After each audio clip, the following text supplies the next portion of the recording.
आए, रशिया होकर आए, अब स्लोवेनिया में आज बहुत ही इम्पोर्टेंट लॉ मेकर्स से मुलाकात हुई। क्या कुछ मतलब आपको क्या लग रहा है, मतलब इस मुलाकात के बाद किस तरीके की बातें निकल कर आई हैं? क्या वो जानना चाह रहे हैं आपसे? आप लोगों ने किस तरीके की बातें उनको बताई कि ये उद्देश्य हमारा? आतंकवाद के खिलाफ चाहे रसिया हो चाहे स्लोवेनिया हो, एक सुर से सब साथ है। आतंकवाद आतंकवाद है और एक जगह का आतंकवाद पूरी दुनिया के लिए आतंकवाद है। गुड और बैड टेररिज्म नहीं होता है। इस बात पर तो बिना किसी हिचक के, और मुझे खुशी है कि रशियन गवर्नमेंट के अथॉरिटीज ने और यहाँ के भी जिन लोगों से मिले, सबने एक सुर से कहा कि हम इसके साथ आपके साथ हैं।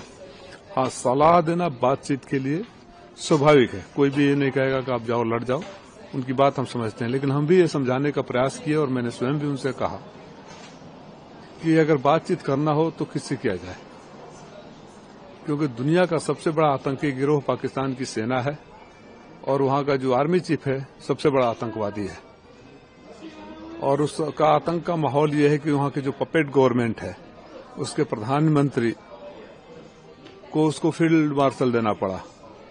कहीं ऐसा एग्जाम्पल नहीं हुआ। फील्ड मार्शल बहुत बड़ी चीज होती है, क्योंकि शहबाज शरीफ को पता है कि अगर उसके घुटनों में नहीं गए, सबसे बड़े आतंकवादी मुनीर के घुटनों पर नहीं गए हो, तो या तो शहबाज शरीफ की तरह जेल में सड़ेंगे, इमरान खान की तरह जेल में सड़ेंगे, या फिर देश निकाला हो जाएगा। पाकिस्तान की सेना और सरकार मिलकर पाकिस्तान के लोगों को भी लूट रही है, भीख मांगकर कर्जा लेकर वहां के आवाम को कर्जदार बना रही है। दुर्भाग्य यह है कि फर्जी बहादुरी के किस्से सुनाकर, फर्जी जीत के नैरेटिव बताकर पाकिस्तान के लोगों को भावनात्मक रूप से उत्तेजित कर रहे हैं।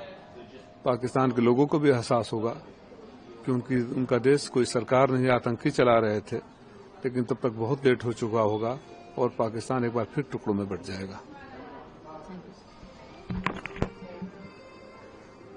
हाँ, एक हेल्दी डिस्कशन हुआ है। जिस तरीके से टेररिज्म को लेकर पूरा विश्व एक तरह से जूझ रहा है। मॉस्को का विजिट बहुत सक्सेसफुल रहा है। मैं कहूंगा कि जिस उम्मीद के साथ मेरे नेता श्री आदरणीय अखिलेश यादव जी ने सर्वदलीय बैठक में नामित किया था, और जब हम आए थे यहाँ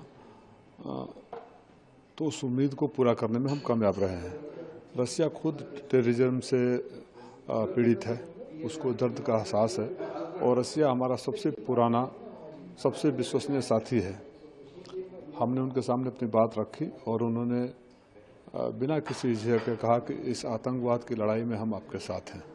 तो अगर उस टर्म में देखा जाए तो ये बहुत सक्सेसफुल विजिट रहा। उम्मीद करते हैं कि जहां हम आए हैं यहाँ भी सक्सेसफुल होगा, क्योंकि दुनिया का कोई भी देश आतंकवाद को सब्सक्राइब नहीं करता। आतंकवाद, फिर मैं दोहरा रहा हूँ, जो देश पैदा करता है उसके लिए भी खतरनाक होता है।